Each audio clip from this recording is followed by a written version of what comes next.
Patolojik yalancılık psikiyatri ve psikoloji biliminde mitomani olarak adlandırılır. Kişinin söylediği yalanların çok fazla oluşu, hayatının tamamında yer alması ve aynı zamanda bu kişinin söylediği yalanlara aynı zamanda önce kendini inandırıp daha sonra da başka insanlara inandırması gibi devam eder. Herhangi bir neden yoktur. Bazen bu mitomani dediğimiz durum kişinin durmadan, yani çok sürekli ve hayatının büyük bir çoğunluğunu kapsayan şekilde yalan söylemesi bazı kişilik bozukluklarının belirtisi olarak görülebilir. Mitomani tedavisi tabii ki var. Mitomani olan kişi zaten kendisi durumun farkındadır ama az önce bahsettiğim gibi kişi önce yalana kendisi inandığı için bu biraz zor bir süreç. Kişinin kabul etmesi, kişinin veya etrafındaki insanlar tarafından fark edilmesinden sonra belki biraz farkındalık oluşmasından ileri psikiyatrik konsültasyon devamında kişinin psikoterapi alması gerekir. Çünkü bu yalan söylemenin altına yatan bir sebep de vardır muhtemelen. Az önce bahsettiğim gibi kişilik bozukluğunun bir göstergesi olabilir ya da kişinin travmalarından kaynaklı cezalandırma korkusundan dolayı yalan söyleyebilir kişi ya da daha farklı sebepler olabilir. Onun için kişinin ilk önce psikiyatrik konsültasyonla beraber bazı hafif dozlu ilaçların kullanmasıyla beraber aynı zamanda psikoterapiden geçmesi önemlidir.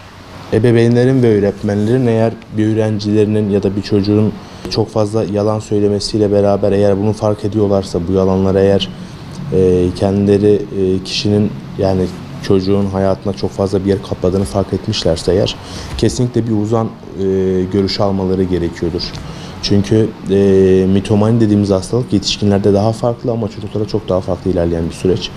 Çocuklarda mitomani görülmesi dahilinde çocuğun yalan söylemesinin altında yatan alt nedeni kesinlikle bulmamız gerekiyor ilk önce.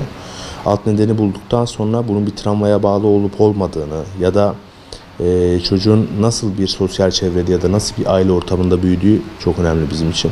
Onun için önce bir uzman görüşü alınmalı. Uzman görüşüm devamında tabii ki çocuklarda da zaten psikoterapi yöntemleri bulunmaktadır bunun için. Ebeveyn veya öğretmen bunu fark ederse çocuğa en büyük destek olmaları gereken nokta, dediğim gibi az önce, yine bir uzman, yani öncelikle uzman görmeli böyle bir şey fark edildiğinde. Çünkü uzman bunun altındaki bir travma ya da bunun bir kaygı temelli mi yoksa işte depresif temelli mi, bir travma temelli mi, bunların hepsinin öncelikle incelenmesi gerekiyor. Bunlar inceledikten sonra uzman görüşüyle beraber zaten öğretmen ve aile bilinçlendirilecektir. Bu mitomani olan kişilerde çok fazla yalan söyleme, az önce size söylediğim gibi kişi zaten bunu ilk önce kendisi inandığı için, yani bu yalana aslında önce kendisi inanıyor, ondan sonra etrafındaki insanlara inandırmaya başlıyor. Kişi zaten kendisi inandığı için bunu yalan olarak zaten betimlemiyor. Onu doğru olarak betimliyor aslında kendi hayatında. Onun için ailenin ve ebeveynin ya veya öğretmenin bunu fark etmesi durumunda öncelikle uzman görüşüne, ondan sonra zaten uzmanla beraber uzman zaten kendini yönlendirecektir. Yani biz psikologlara geldiğimiz takdirde zaten hem aile yapılandırılması hem öğretmenle, yani sosyal çevresiyle, hem de ebeveyn tutumlarıyla ilgili kendine zaten görüş bildiriyor oluyoruz. Psikopatolojik olarak bakarsak duruma, patolojik anlamda kişinin eğer kişilik bozukluğu varsa bu kişilik bozukluklarının altında yatan sebeplerden birisi bu olabiliyor. Yani kişi eğer farkında değildir ama bir kişilik bozukluğuyla beraber bu şeyi seyredebilir. Kişilik bozukluğuyla beraber bu seyrettiğinde bunu öncelikle uzmanıyla paylaşması gerekiyor. Önce kişilik bozukluğun tedavisine başlanması gerekiyor. Ondan sonraki süreçte mitomaninin de zaten yavaş yavaş terapi esnasında yarattığı o etkiyi kişinin hayatına yavaş yavaş zaten kaldırıyor oluyoruz. Her psikolojik rahatsızlıkta olduğu gibi bütün psikolojik rahatsızlıklarda kişi artık 21. yüzyılda yaşıyoruz. Bütün vatandaşlarımızın herhangi bir duygu durum problemi sonrasında artık bizim psikologlar olarak da zaten mesleğimiz artık insanlar tarafından bilinen ve toplum tarafından kabul görülen bir meslek.